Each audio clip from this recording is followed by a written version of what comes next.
Halo, Shalom. Perkenalkan, saya mahasiswa dari Universitas Kristen Indonesia Maluku, Fakultas Ilmu Komputer, Program Studi Informatika. Nama saya Cynthia Raisina. Di sini saya akan membawakan materi dari mata kuliah Interaksi Manusia dan Komputer. Di sini ada 6 pokok pembahasan. Yang pertama, definisi usability. Yang kedua, prinsip-prinsip usability. Yang ketiga, penentu keberhasilan sistem. Yang keempat, komponen penentu daya guna. Yang kelima, menguji daya guna. Dan yang keenam, daya guna heuristik. Yang pertama, definisi usability. Derajat kemampuan sebuah perangkat lunak untuk membantu penggunanya menyelesaikan sebuah tugas. Tingkat produk dapat digunakan yang ditetapkan oleh user untuk mencapai tujuan secara efektif dan tingkat kepuasan dalam menggunakannya. Yang kedua, ada prinsip-prinsip usability. Menurut Joanna tahun 2010, usability terdiri dari beberapa prinsip, yaitu sebagai berikut. Yang pertama, struktur prinsipal. Mengorganisasikan tampilan bagi pengguna sesuai dengan tujuan, dengan cara yang berarti dan berguna, serta menggunakan model yang konsisten. Yang kedua, simplicity principle. Itu menjadikan tugas-tugas yang dikerjakan lebih sederhana, komunikatif, sederhana dalam hal bahasa pengguna, serta menyediakan shortcuts yang baik dan berlaku untuk prosedur yang panjang.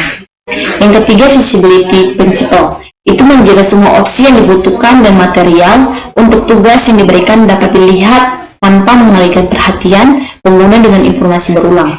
Yang keempat, feedback principle. Itu menjaga pengguna mengetahui aksi atau interpretasi sesuai perubahan kondisi. Yang kelima, tolerance principle. Itu menjadi fleksibel dan toleran, mengurangi biaya kesalahan dengan membatalkan dan mengerjakan kembali atau cancelling and going back, sambil mencegah error di mana memungkinkan dengan menginterpretasi semua aksi yang layak. Kemudian, BIOS principle. Itu mengurangi kebutuhan pengguna untuk memikirkan kembali dan mengingat dengan menggunakan kembali komponen internal dan eksternal, memperbaiki konsistensi tujuan. Sedangkan menurut Nielsen tahun 1993, terdapat 10 petunjuk penggunaan atau guidelines dalam usability yang dikenal dengan istilah 10 usability heuristics, yaitu sebagai berikut. Yang pertama, visibility of system status. Sistem harus selalu memberikan informasi kepada pengguna atas apa yang terjadi melalui feedback yang tepat. Yang kedua, match between system and the real world. Sistem tersebut harus berbicara dalam bahasa para pengguna dengan kata-kata, frase, dan konsep yang akrab bagi pengguna. Sistem juga harus mengikuti sistem dunia nyata, membuat informasi muncul dalam cara yang alami dan logis. Yang ketiga, user control and freedom. Pengguna sering memilih fungsi dari sistem karena ketidaksengajaan dan membutuhkan tanda yang jelas untuk keluar. Hal ini dapat didukung dengan adanya undo and redo. Yang keempat, konsistensi and standards. Pengguna tidak perlu bertanya-tanya mengenai perbedaan kata, situasi, atau tindakan yang berarti hal yang sama. Yang kelima, error prevention. Akan lebih baik apabila pesan error dirancang hati-hati dengan pencegahan error sebelum terjadi.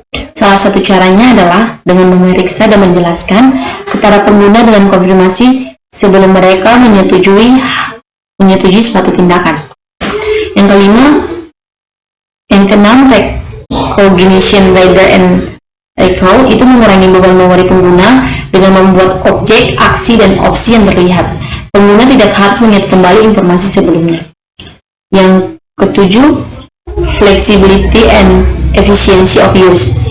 Akselerator yang tidak dapat digunakan oleh pengguna pemula seringkali mempercepat interaksi dan sistem dapat memenuhi keduanya, yaitu pengguna yang belum berpengalaman dan yang berpengalaman. Yang ke-8, aesthetic and minimalist design. Dialog tidak mengandung informasi yang tidak relevan dan jarang dibutuhkan. Yang ke-9, help user recognize, diagnose, and recover from errors. Pesan error harus ditunjukkan dalam bahasa yang jelas, tanpa kode, mengindikasikan masalah dan memberikan saran sebuah solusi.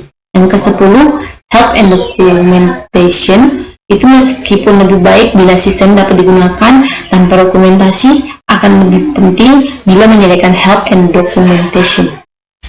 Yang ketiga, penentu keberhasilan sistem. Yang pertama, berguna atau useful. Sistem yang berfungsi seperti yang diinginkan oleh penggunanya. Yang kedua, dapat digunakan atau usable, itu sistem yang mudah dioperasikan.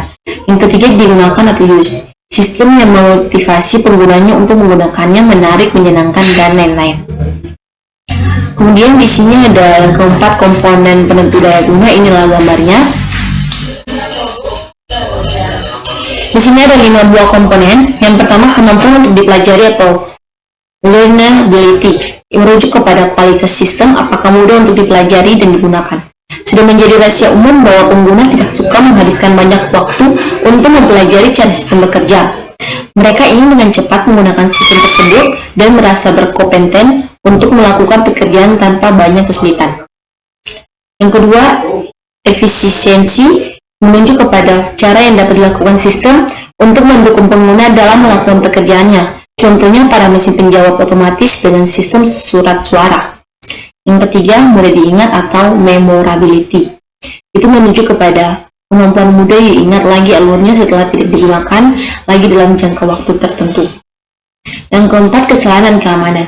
Itu melibatkan perlindungan kepada pengguna terhadap kondisi dan situasi yang tidak diinginkan dan berbahaya. Sistem sebaiknya mempunyai berbagai fasilitas pertolongan untuk pengguna dalam sembarang situasi untuk menghindarkan mereka dari melakukan kesalahan yang tidak disengaja. Untuk membuat sistem berbasis komputer yang aman dari beberapa hal yang ditakutkan berguna, antara lain perlunya yang pertama menhindarkan dari kesalahan yang serius, tidak meletakkan button keluar atau hapus berdekatan dengan button simpan. Yang kedua, menyediakan fasilitas recovery ketika pengguna melakukan kesalahan, contohnya pada undo dan ketika kita mau menghapus. Yang kelima, kepuasan. Merujuk kepada suatu keadaan di mana pengguna merasa puas setelah menggunakan sistem tersebut karena kemudahan yang dimiliki oleh sistem. Dengan kata lain, semakin pengguna menyukai suatu sistem, secara implisit mereka puas dengan sistem yang dimaksud. Yang kelima, menguji daya guna. Proses untuk mengukur karakteristik interaksi manusia komputer dari sebuah sistem. Untuk mengidentifikasi kelemahan-kelemahan antarmuka sehingga perancang dapat memperbaikinya secara tepat. Dapat dilakukan secara informal maupun menyeluruh. Dari yang berbiaya sangat murah sampai biaya yang mahal. Di sini ada 3 jenis uji kebergunaan menurut Levian Conrad pada tahun 1997. Yang pertama itu uji exploratory, yang kedua threshold testing, yang ketiga uji perbandingan. Yang pertama, uji exploratory itu bertujuan untuk menguji sebuah sistem dan mencari titik di mana pengguna mengalami kebingungan, kesalahan, atau untuk kerjanya melambat. Pengujian ini dilakukan tanpa melihat di mana persoalan terjadi atau bentuknya. Tujuan akhir dari uji eksplorasi adalah daftar persoalan yang perlu ditinjau lebih lanjut.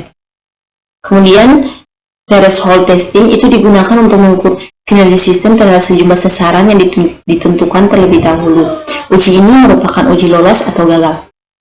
Kemudian uji perbandingan itu untuk mengukur karakteristik kebergunaan dari dua pendekatan atau rancangan untuk menentukan rancangan yang lebih cocok bagi pengguna. Di sini ada menurut Hilbert dan Redmills pada tahun 2000. Yang pertama itu uji formatif. Itu memberikan umpan balik ke perancang sistem terhadap rancangannya. Kemudian yang kedua ada uji sumatif, itu memberikan penilaian terhadap produk jadi untuk mengukur peningkatan yang telah dilakukan terhadap produk sebelumnya atau untuk membandingkannya sejenis dari perusahaan lain. Kemudian sistem yang berdaya guna. Pembahasan dan pengujian daya guna yang dilakukan dengan benar akan memberi manfaat, terutama dari sudut penghematan biaya penggunaan sistem. Sistem yang memiliki daya guna yang tinggi dapat yang pertama mengurangi biaya pelatihan, yang kedua support konsum, dan yang ketiga meningkatkan kepuasan pengguna. Yang keenam ada daya guna heuristik.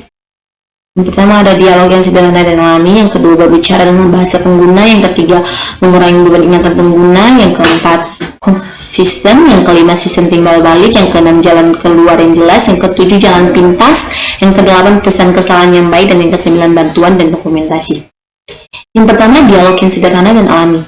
User interface mestilah seringkas mungkin dan bersifat natural dialog. Setiap dialog seharusnya menghindari perintah-perintah yang tidak perlu dan tidak ada hubungannya dengan interface. Karena untuk setiap elemen baru yang ditambahkan merupakan sebuah masalah baru yang harus dipelajari oleh pengguna. Pendekatan yang harus digunakan adalah dengan hanya menampilkan perintah yang diperlukan penggunaan warna atau warna. Kemudian yang kedua berbicara dengan bahasa pengguna. Dialog seharusnya menggunakan bahasa yang dipahami oleh user. Penggunaan singkatan dan bahasa yang tidak jelas harus hindari karena menghindari perintah-perintah yang berorientasi mesin atau bahasa pemrograman. Kemudian ketiga, mengurangi beban ingatan pengguna. User tidak seharusnya dibebani untuk mengingat atau menghafal pada saat berinteraksi dengan sistem. Yang keempat, konsisten.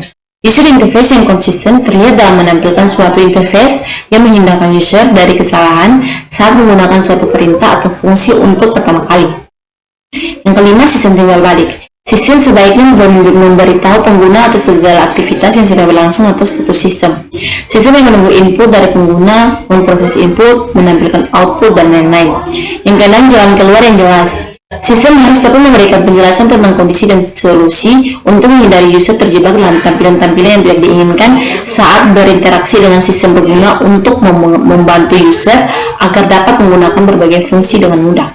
Yang kedelapan, pesan kesalahan yang baik. Sistem sebaiknya menyediakan mekanisme pemberitahuan kesalahan dan menunjukkan situasi bahwa user berada dalam kondisi bermasalah serta membantu user untuk lebih memahami sistem. Di sini ada good error message, itu aturan dalam menampilkan pesan kesalahan. Yang pertama, pesan kesalahan yang digunakan harus jelas dan mudah dipahami. Yang kedua, pesan yang disampaikan harus bersifat khusus. Yang ketiga, pesan kesalahan hendaknya menyediakan cadangan yang penyelesaiannya atas kesalahan yang dilakukan. Yang keempat, penyampaian pesan dilakukan dengan sopan. Yang ke-9, mencegah kesalahan. Sistem interface yang baik harus mampu membuat user menghindari kesalahan. Yang ke-10, bantuan dan dokumentasi. Merupakan kemudahan yang diberikan dalam kebanyakan sistem, menjelaskan cara menggunakan sistem, ciri-ciri khusus sistem, dan mengizinkan user untuk mengendalikan sistem dengan lebih baik. Sekian materi yang saya bawakan di saat ini. Terima kasih.